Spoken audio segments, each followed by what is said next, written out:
Hi friends, welcome to our channel. నేను మీ MPR. మన ఛానల్ని లైక్ చేయండి, షేర్ చేయండి, కామెంట్ చేయండి మరియు సబ్స్క్రైబ్ చేయండి. ఆంధ్రప్రదేశ్లో జూన్ 4 తర్వాత కొత్త ప్రభుత్వం ఏర్పడింది.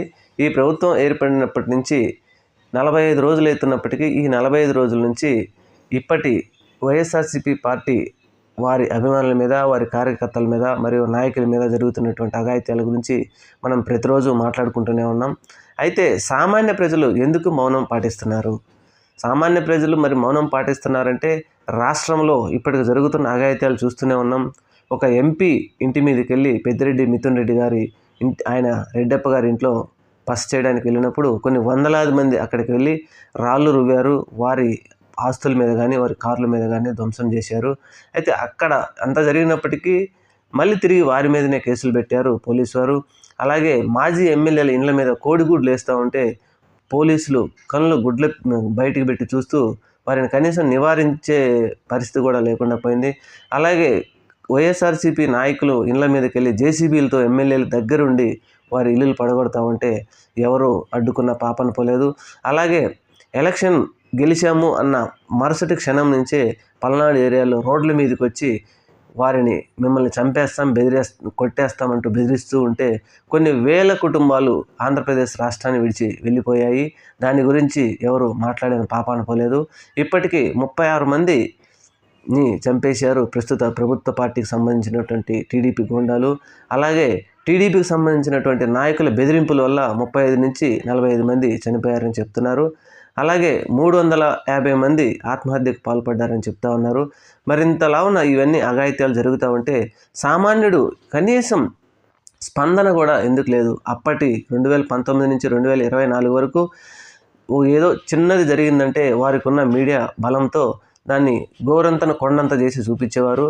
మరి అలాంటప్పుడు ఇప్పుడు ఇన్ని జరుగుతూ ఉంటే మరి సామాన్య ప్రజలు ఎందుకు నోరు మెదపడం లేదు? మరి దాని మీద కనీస స్పందన ఫోన్లు పట్టుకొని ఇప్పుడు సోషల్ మీడియాలో చూస్తూ ఉంటారు, పైకి కిందికి అన్నీ చూస్తూ ఉంటారే కానీ ఇది జరిగింది, ఒరే బాబు అప్పటి ప్రభుత్వం ఇవన్నీ చేసిందని నమ్మారు కాబట్టే ప్రజలు మీకు అధికారం ఇచ్చారు, మరి మీరు కూడా ఇలా చేస్తే మరి మీ ప్రభుత్వం రేపు జీవితాంతం ఇదే ఉంటుందని కాదు, కన్ఫామ్ ఏం లేదు కదా, మరి మీరు కూడా ఇలా చేస్తే ఎలా అని చెప్పి కనీసం ఒక పోస్ట్ కూడా పెట్టలేకపోతున్నారు. మరి ఇది సామాన్య ప్రజలు మరి ఎందుకో ప్రభుత్వానికి భయపడుతున్నారా, లేకపోతే అక్కడ ఉండే లోకల్ నాయకు భయపడుతున్నారా అనేది మరి వారికే తెలియాలి. కానీ ఇలా జరగటం మాత్రం, ఇలా చేస్తూ ఉంటే ఈ 5 సంవత్సరాల తర్వాత జగన్మోహన్ రెడ్డి గారు చెప్పినట్టు ఒక విష విత్తనం నాటితే అది మొక్కై చుట్టుపక్కల ఉన్న మనల్నే ధ్వంసం చేస్తుంది. ఏ పార్టీ మారినా, ఏ ప్రభుత్వం మారినా అది ప్రజలకే ఇబ్బంది అవుతుంది కానీ ఇంకొకరికి ఇబ్బంది కాదు. రాయలసీమ ఏరియాలో జేసీ దివాకర్ రెడ్డి ఇంటి దగ్గరికి అతని అనుచరుడు 2019లో వైఎస్ఆర్సీపీ వాళ్ళ దగ్గరికి వెళ్ళి వాళ్ళతో కలిసినప్పుడు మొన్న 2024 తర్వాత వాళ్ళు గెలిచిన తర్వాత అతను జేసీ దివాకర్ వెళ్ళి ఆయన సారీ చెప్తే వాడిని ఇంట్లో నుంచి బయటికి తీసుకెళ్ళి మనుషులు ఎత్తి పడేశారు. మరి ఇదేం పద్ధతి? పోలీసులు కూడా చూస్తూనే ఉన్నారు. ఇలాంటివి జరుగుతూ ఉంటే వారిని అడ్డుకునే ప్రయత్నం కూడా చేయటం లేదు. పేద ప్రజలంటే మరి భయపడ్డారో లేకపోతే ఇంకోటి వారు నోరు మెదిపి చిన్న నిరసనలు కూడా తెలపకపోతున్నప్పుడు పోలీస్ వ్యవస్థ కూడా నిమ్మకు నీరెత్తినట్టే ఉంది. మరి ఇప్పుడు 2019 నుంచి 2024 వరకు జరగాయిన అఘాయిత్యాలకు మరి ఇప్పుడు మళ్ళీ మీరెత్తి వాళ్ళకి చేతులెత్తి దండం పెట్టి మా తప్పు అయిపోయింది, వాళ్ళు చేయమంటే మేము చేశాం, వీళ్ళు చేయమంటే చేశామని వాళ్ళ దగ్గరికి వెళ్ళి చేతులెత్తి దండం పెడుతున్నారు. మరి 2029లో అధికారం మారితే మళ్ళీ వాళ్ళ దగ్గరికి వెళ్ళి మళ్ళీ చేతులెత్తి దండం పెట్టాలి కదా మీరు.